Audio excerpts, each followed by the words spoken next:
বিসমিল্লাহির রহমানির রহিম। আসসালামু আলাইকুম। সবার উপর শান্তি ও রহমত বর্ষিত হোক।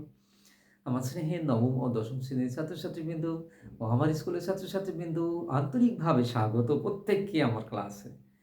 আশা করি আল্লাহর অশেষ কৃপায় তোমরা সবাই ভালো আছো।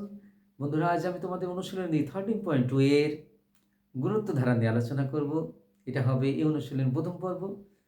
চলো বন্ধুরা, প্রথমে গুণোত্তর ধারা কাকে বলে সেটা বোঝার চেষ্টা করি। গুণোত্তর ধারা হলো সেই ধারার যে ধারার পরের পদকে পূর্বপদ দ্বারা ভাগ করলে যদি ভাগফল সর্বদা সমান হয় তাহলে সেটাকে বলা হয় গুণোত্তর ধারা। এই গুণোত্তর ধারার প্রথম পদ এ, সাধারণ পদ আর এনতম পদ হলো এ into R to the power N minus one. সমষ্টি এস সমান A into one minus R to the power N by one minus R, যখন আর এর মান এক থেকে ছোট হয়। আর যখন আর এর মান এক থেকে বড় হয় তখন সমষ্টি এস সমান লেখা যায় A into R to the power N minus one by R minus one. তাহলে এখন আমরা এটা লেখার মাধ্যমে বোঝার চেষ্টা করি। হ্যাঁ, কি বলো?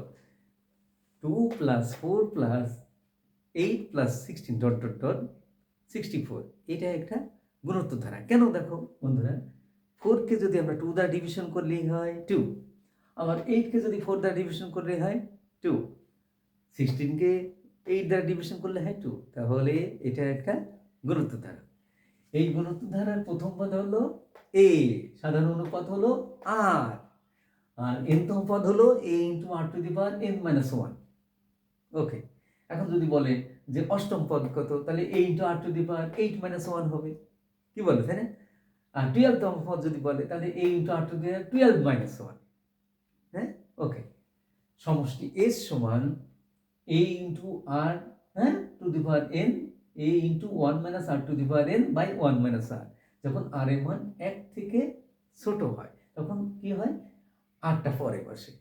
আর যখন আর এর মান এক থেকে বড় হয় তখন সমষ্টি এর সমান লেখা যায়, দেখো, A into R to the power N minus one by R minus one. কি বলো, তাই না? ওকে, তাহলে আর এর উপর ডিপেন্ড করে, আর এর মানের উপর ডিপেন্ড করে আমরা এই সমষ্টি সূত্রটা ভাঙব।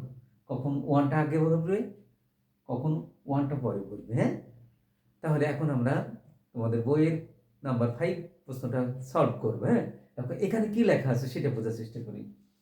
64 plus 32 plus 16 plus 8 plus dot dot dot, ধারাটির অষ্টম পদ কত? দেখো বন্ধুরা, এই ধারার এ হলো প্রথম পদ, এ হলো কত? 64। তাহলে এই দেখো এ সমান 64 লিখলাম। সাধারণ অনুপাত আর কত হবে? দেখো এই পরের পদ 32কে আমরা 64 দ্বারা যদি ভাগ করি দেখো হাফ হয়। আবার দেখো 16কে যদি 32 দ্বারা ভাগ করি তাও হাফ হবে। ওকে, তাহলে এটা আমরা প্রথম পদ পেলাম, সাধারণ অনুপাত আর এর মানটা পেয়ে গেলাম।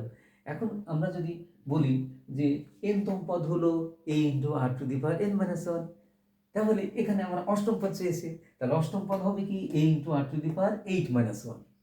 আচ্ছা, এইট মাইনাস ওয়ান মানে কত হয়? 7 হয়, তাহলে A into R to the পাওয়ার 7। ওকে বন্ধুরা, এখন এর ভ্যালু কত? 64 লিখলাম, এই মাল্টিপ্লাই চিহ্ন দিলাম, আর এর ভ্যালু হাফ, তার পাওয়ার কত? 7। ওকে, দেখো 1 এর উপর 7 মানে পাওয়ার 1 হয়। ওকে, 2 এর উপর 7 মানে পাওয়ার 7 করলে কত হয়?